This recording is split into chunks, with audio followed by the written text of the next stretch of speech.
بسم الله والحمد لله والصلاة والسلام على رسول الله. يا ربنا زدنا علما وتقوى وبارك في أوقاتنا وفي أقوالنا وفي أفعالنا وثبت أقدامنا واهدنا. We have a maxim, or what's called قاعدة فقهية, and I was talking about this point prior to the live dropping. The قاعدة فقهية, قاعدة is usually translated as a maxim. Fiqhiyya is a descriptive of what type of maxim it is. And fiqhiyya, it comes back to the term fiqh, or understanding, or it comes back to the science of the halal and the haram, what's permissible and what's impermissible. And the maxims, what they do, some maxims serve as an evidence, and many maxims don't. But what they are like guidelines that direct our thinking and direct our activity more so. But we have one that is interesting to see that it's applicable in different realms of life outside of the knowledge of the halal and the haram, or what's permissible. And the qaida, it says فَقْدُ الشَّيْء لَا يُعْطِيهِ, that the person who has a deficit in something is not capable of giving that thing which is being demanded of that person. And so, interestingly enough, I was reading a book. It's actually written by a Latin American author, Don Miguel Rios. He wrote the book, The Four Agreements. Not everything is in line with the thinking of Islam, but overall there's a lot of benefit. But it struck me that he has a section in the book called The Three Questions. He has a section which says, give what we don't have. When I read that line, the first thing that came to mind was the qaida fiqhiyya, فَقْدُ الشَّيْء لَا يُعْطِيهِ, that the person who has a deficit in something, they can't give it. And so it made me reflect upon the necessity of us having an understanding of how to apply Islamic concepts outside of the realm of just the halal and the haram, or what to do or what not to do, and learn how to build our thinking off of those concepts in different realms. Now, I want you to read with me, listen with me. I'm going to read, and I want you to see how he applied this concept. He says we can't give what we don't have. And so, for instance, look at what he applies this concept to. He says, so respect has to begin with. Not all of us were taught self-respect in childhood.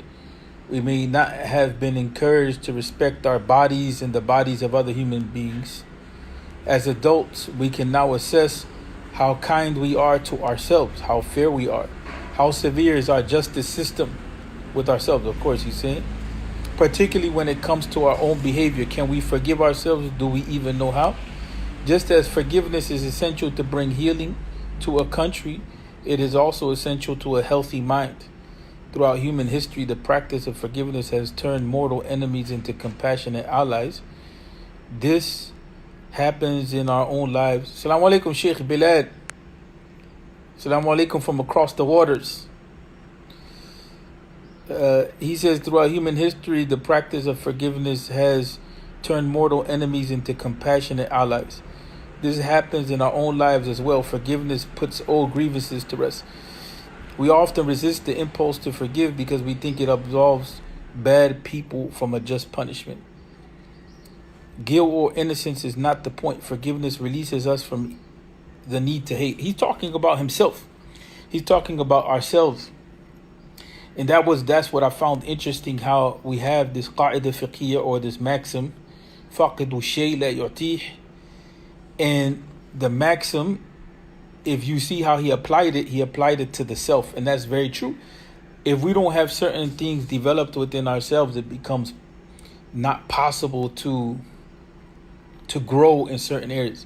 And one of the things that he's talking about is having a sense of self-respect learning how to respect ourselves. And I'm going to tell you that a lot of people that have gone through different life struggles, and you see this in the realm of addiction, when people have addictions that drag them into the ground, addictions that break them down, addictions that they don't manage. There's some things that we can manage. We may have an addiction to it, but we can manage it.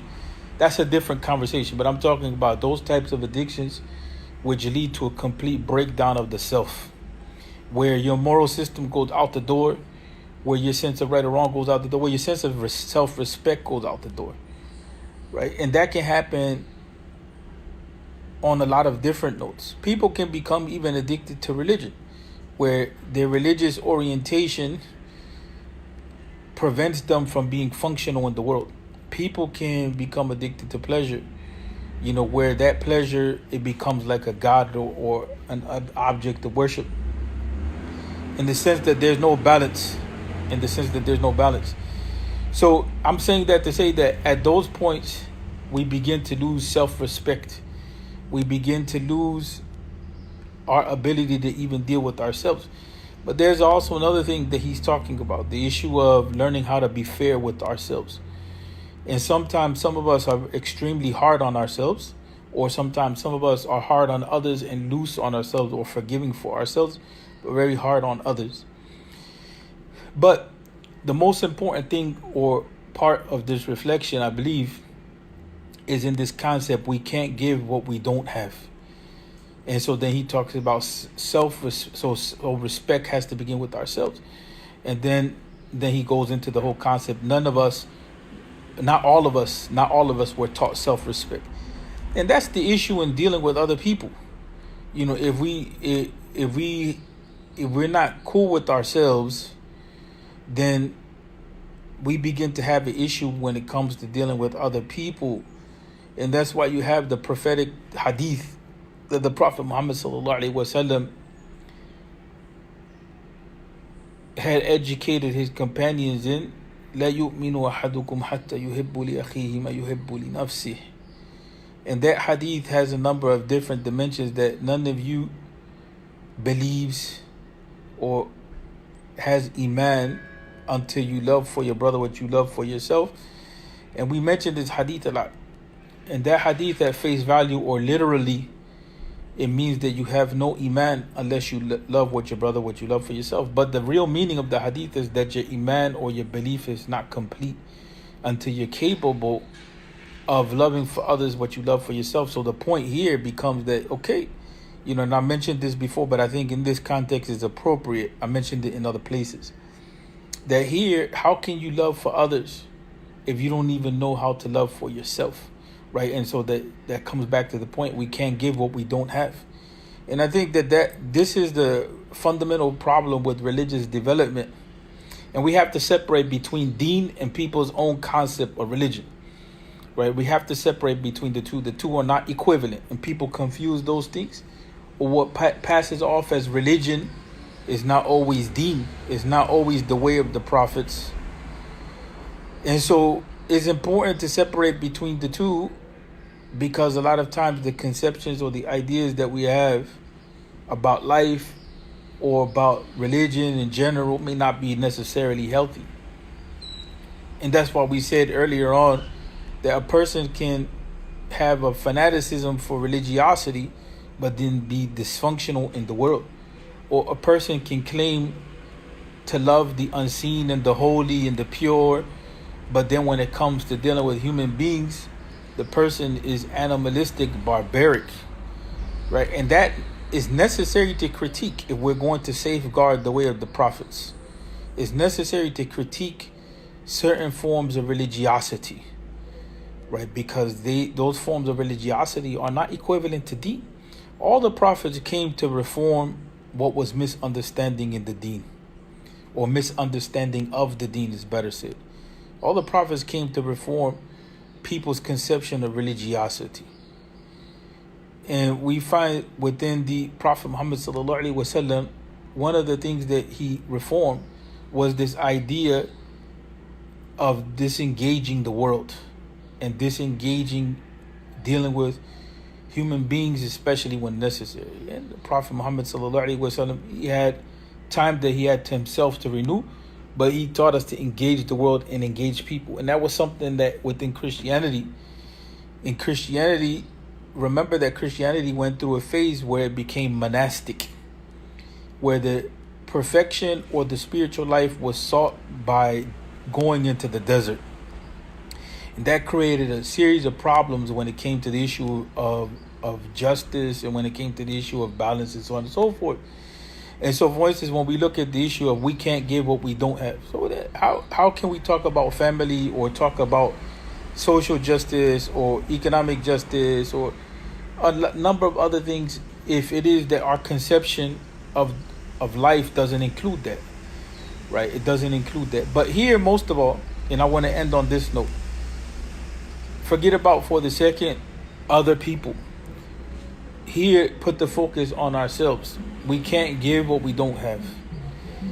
That's where we have to look at ourselves, especially those areas that we struggle with, and we have to really see, what is the ideal development for ourselves. And that ideal development comes from looking, at models, and those models become the prophets to a great extent, and even people that develop certain qualities. It's always amazing to see people that have challenges, like, for instance, physical limitations. Sometimes you see like people like in the handicap or special Olympics and stuff like that. People may be without legs, or they may be without arms, and they overcome certain things, certain limitations within themselves. That's not the norm to see that on an everyday basis, because there's this concept of normality. But those people, they overcome certain challenges. And then there's, like, for instance, people that hit rock bottom and they overcome whatever it was that drove them to that point. A lot of spiritual development begins at that point. Like, you look at people like Malcolm X, he hit rock bottom. And then he was able to kind of make a turnaround. And then every stage that he took in life, there was always that whole issue of making a turnaround or development of the self, and so on and so forth. And so in any event, we want to close with that issue that, we're not going to be able to establish a degree of respect with each other if there is no self-respect for ourselves, right? And it's unfortunate, but, there has to, you have to love yourself. And loving yourself, we're not talking about loving yourself in a capitalistic mode. We're talking about loving yourself as you were created, loving yourself in the sense of taking care of yourself emotionally and spiritually and mentally. And at a certain point, that's that love that you have for yourself, it will be tested when you deal with other people. How well can you deal with other people? But at least it gives you a grounding. Love can't take place without any vulnerability. That's one of the things about love. Loving people demands a certain degree of trust, but then you also have to have limits. You also have to have limits so that people don't trample your rights. And that's where there's a sense of justice. That's why he said, how fair are we when it comes to dealing with ourselves? Some people, we engage in relationships which are self-destructive. Sometimes the relationship may be me with me, but sometimes the relationship may be me with others, right? It's self-destructive tendency. And so we're never going to come out of that if we don't know what to give to ourselves. And that's where the lesson begins. How will we learn how to give ourselves what is good? That it comes with a study, of the life of those who have developed in those means, in those ways, especially the prophets. They teach us how to develop ourselves. A lot of people like to put focus on holy people, on saints, this, that. But the Anbiya, they give us a perfect model. And that's one of the deficiencies in today's time, that people put a lot of emphasis on others outside of the Anbiya or the prophets, and they end up falling into imbalance. And with that, we end. The Prophet Muhammad sallallahu alaihi wasallam taught us a way of balance. So simplicity in this case is demanded. And what that simplicity comes from, studying his life and seeing where the balance is at in the affairs of this world and in the hereafter, and dealing with the spiritual life and dealing with others.